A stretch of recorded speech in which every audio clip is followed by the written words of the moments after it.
identify the subject.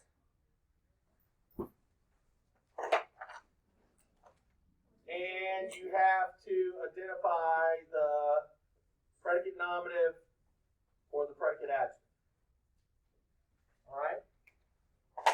What are you supposed to do with the subject? Julie? Underline it? Circle it. We have a disagreement here. Who thinks it's underlining? Who thinks it's circling? Let me reread the instructions. Circle the subject, then underline the predicate nominative or the predicate adjective. Here's what I think happened. I don't think that Julia wasn't paying attention to me, because for the most part, Julia does a pretty good job of paying attention to me. I think probably, I'm going to make a guess here. And if my guess is inaccurate, then, well, I got something wrong. Big deal, it happens.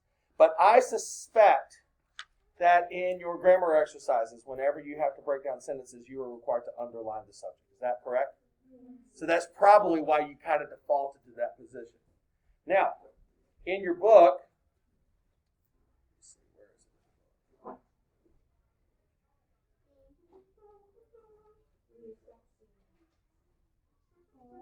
in the book, and if you want to follow along with me, I'm on page 47 in the exercises.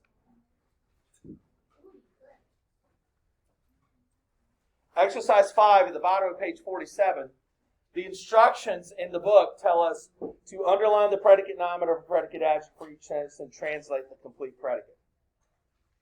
So, knowing that you guys circle subjects in your grammar, I did not do this as some grotesquely nefarious action to try to mess you up. Mwahahaha. I am trying, and this kind of piggybacks on the conversation we had yesterday, the question that Macy was asking yesterday. I'm trying to make sure that the test you take looks like the exercises that you did in the book. The exercises you did in the book, what did you have to do with the predicate nominative? Underline it, right? So I'm trying to make the practice tests, and by extension, the actual test, look like the exercises you did in book for class, even though you did it slightly different with another class for grammar. You understand the rationale there? So, it's the test. Tomorrow, at some undetermined point in the future, based on meteorological interferences that we will not mention for fear of jinxing them, we're having to do this. So, maybe in the instructions, when we do the instructions, to kind of help ourselves out, maybe even go so far as to circle the word subject in the instructions and underline the word predicate noun, predicate adjective in the instructions. All right? Does that make sense? You see where I'm going with that? So, Leo, you said this is super easy. It is, but if you circle the wrong things and underline the wrong things, the whole thing is wrong. Yeah, and for those of you who haven't looked at the test yet, you're going to have to do, or practice test yet, you're going to have to do this for 4 sentences.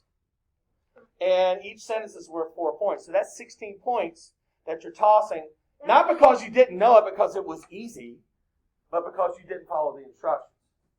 All right? So, I agree this is easy. And if you haven't picked up on that, I kind of intentionally do that on every single test. Have you noticed that? I usually have anywhere between 10 to 25 points on pretty much every test that are easy peasy gimme points. But when you get those wrong because you don't read the instructions, it's like, oh, dear, I can't help. Help me help you. So, with that in mind, the women are happy. What's the subject of that sentence, y'all? Just tell me. Women. Subject, circle. What is the predicate nominative or the predicate adjective? Just tell me. Happy. Underline. Underline. Okay? So, Julia, does that answer the question for you about what to do there?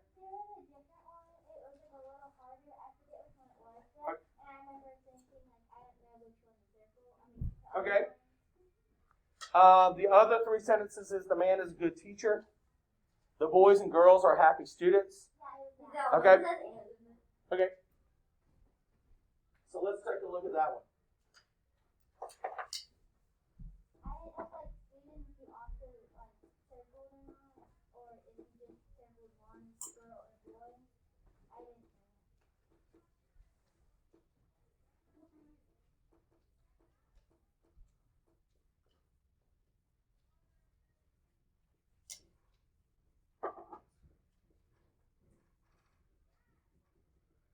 Okay, now, before I get into this one, I want to highlight something that Julie has done very well, and Macy did very well yesterday.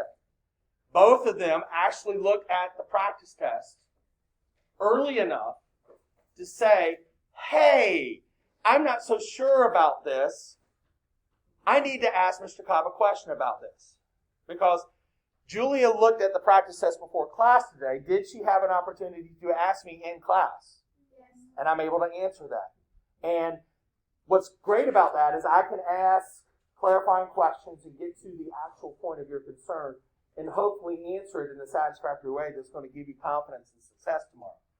And Macy asked me yesterday, same thing. Hopefully my answer was done in such a way that's going to give you confidence and set you up for success tomorrow. Now, if you check the practice test tonight and you totally flip or freak out on something and you say, okay, what can I do at this point? Can you email me? Yes. I've had students email me about homework before. Will I respond to it? Possibly, depending on when you send the email. I'm an old man and I go to bed early because I wear out because I'm old and I'm tired and teaching is crazy. So if you email me after like 8:30, there's a chance I might not see the email till the following morning. So if I respond to the email at 7:05, does that do you a lot of good? No, not really. So that said, if you've got questions on homework, please, you want to email me a question, feel free to email me a question. But understand that this is the better avenue, especially with regards to practice tests. Because Julia took enough time to look at the test and say, I have a significant concern about this issue that I would like clarification on. All right, so to that end, what is the subject of the sentence? Raise your hand on that. What's the subject of the sentence? Braxton. Boys, is that the only subject? We have a compound subject, don't we? So there's a couple of ways you could do this. You could do this. I would be okay. If you did that, I would be okay, because that is indeed the subject. But it is a compound subject. So if you circled the entire phrase, that would be okay as well. I wouldn't count either of these responses incorrect. Julia. Okay, well, remember, the predicate nominative has to go after the predicate, right? It has to be after the linking verb, right? Because remember, this is just, let's dial off the Latin for a second. Let's go into just basic grammar diagramming, right? Girls is the subject. So if you're diagramming it, remember when you do the diagram, don't want to traumatize too many people here, but you know what I'm doing here, right? The subject has to be on the left side of the cross, right? So boys and girls are going to be over here. That's the subject. This is where the predicate goes. And so you're going to put are here and then whatever you have to do with the happy students over there. Girls is definitely the subject. Okay? So, thank you. All right? Okay? Now, the instructions tell us to circle the subject, underline the predicate nominative or predicate adjective in each sentence. R is our linking verb, Leo. Stop beating up your gun. What is happy? It's an adjective describing what? Students. What is students? Predicate nominative. So, if I ask you to underline the predicate nominative or the predicate adjective, would this be correct? No, because it's not a predicate adjective. It's an adjective. Would this be correct? I would argue still no, because this is not a predicate nominative or a predicate adjective. That would be the correct answer. All right? Julia, does that answer your question? Yeah. Okay, great. Any other questions about the practice test? Yes, ma'am.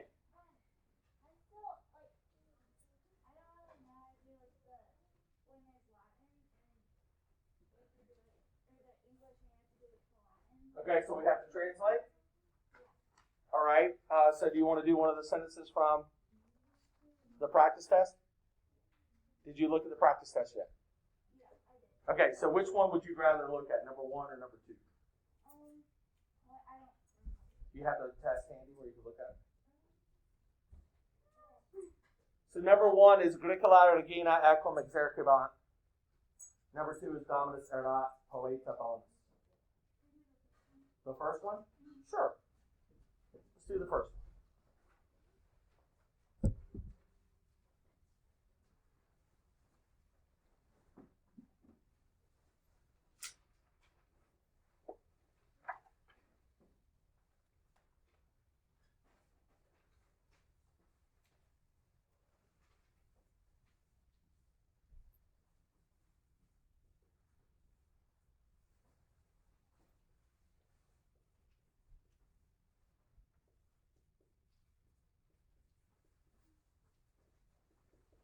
And yes, this is the sentence 2.0.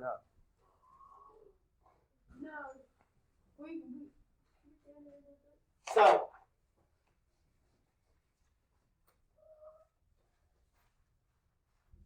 all right, so those are our endings, right? So, Evie, help me help you. Where in the process do you struggle with the most?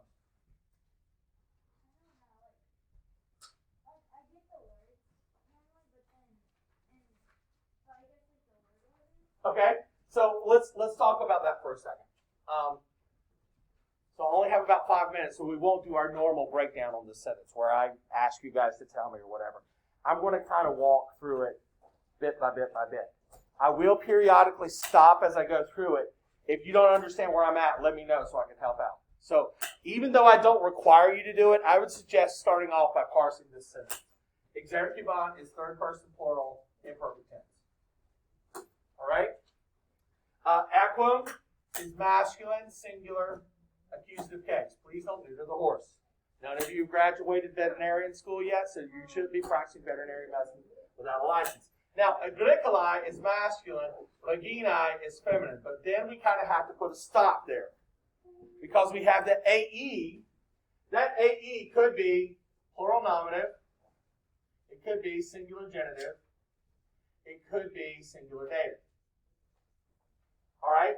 So we have to figure out which one's which. Yes, Miller. Wasn't this on the extra It was. All right? Are you with me so far? Okay?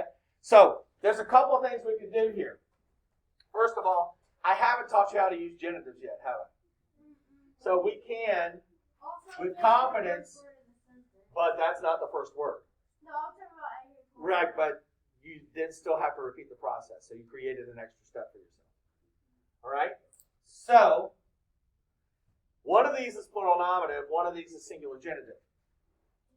Can both of them be the same thing?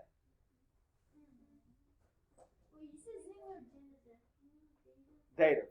Well, wait. Could both of them be plural nominative? No. Could both of them be singular dative? No. Why not? Yeah. Because you have to have a linking verb. Not a linking verb. Or a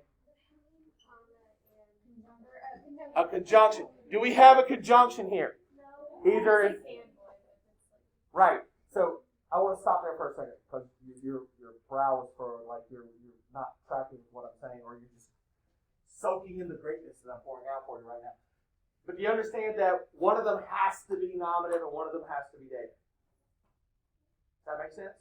Okay. So one of them has to be nominative, one of them has to be dative. Now, normally, I tell you to parse and then label, don't I?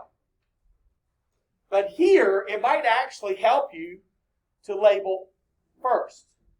Because traditional Latin word order is subject noun, indirect object or dative of reference, direct object verb, right? Are you with me on that? So, subject noun, is that going to be plural nominative or singular dative? Plural nominative. I'm talking with Evie. Yes, plural nominative. All right?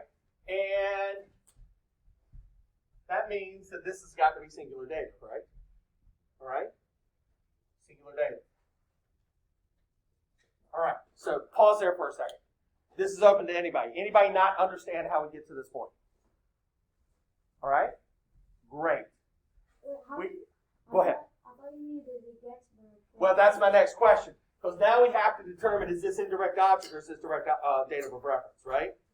Okay? So if you didn't hear Alex's most excellent question, it was, wait a second, don't we have to have a gets verb to have an indirect object? Is he right about that? Yes, he is. Do we have a gets verb? No, we don't. Since we don't have a gets verb, can we have an indirect object? No, we don't. So that means that Regina here is going to be our dative of reference. All right? Does that make sense? Okay? And then you just simply walk down the steps that I've given you for translation. Okay? So what you do is you say, okay, time to translate. What is the subject of the sentence? Do I have a subject of the sentence? Yeah. Now, if I didn't have a subject of the sentence, where would I get my subject? I would get it from the verb. But we do have a subject of the sentence. Do I have anything modifying the subject, like adjectives or whatnot? No, but I need to make sure I make it plural. So, the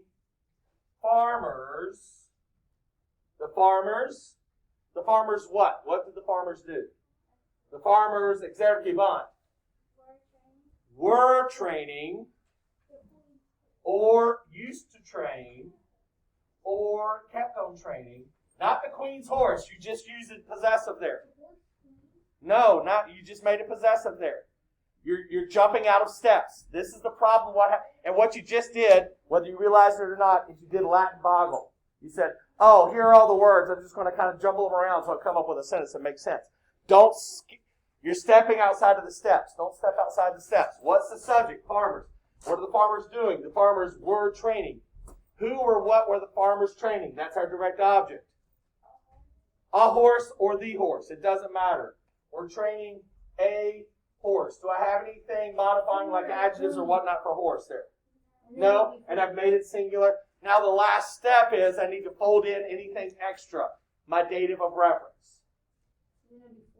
For the queen. The farmers were training a horse for the queen. And you see how if you follow those steps by steps by steps, you're going to be just fine. Now, again, at the risk of bringing something in from another class that might trigger some of you or maybe even bother some of you, like in math, you remember how in math you're told to check your work? Check your work. Farmers. It's plural. Make sure it's plural. We're training. Make sure it's imperfect. A horse. Make sure it's singular. For the queen. You see how you use that as an opportunity? Now, if you don't parse and label, you don't have that check, which is fine. But if you're struggling with the sentence, might I humbly suggest that would be a good way to help you get through it. Make sense? Okay? So remember, we went through the step by step on how to translate the sentence. Go back and refer to your notes on that. And that will help you as you do the other sentences. Okay?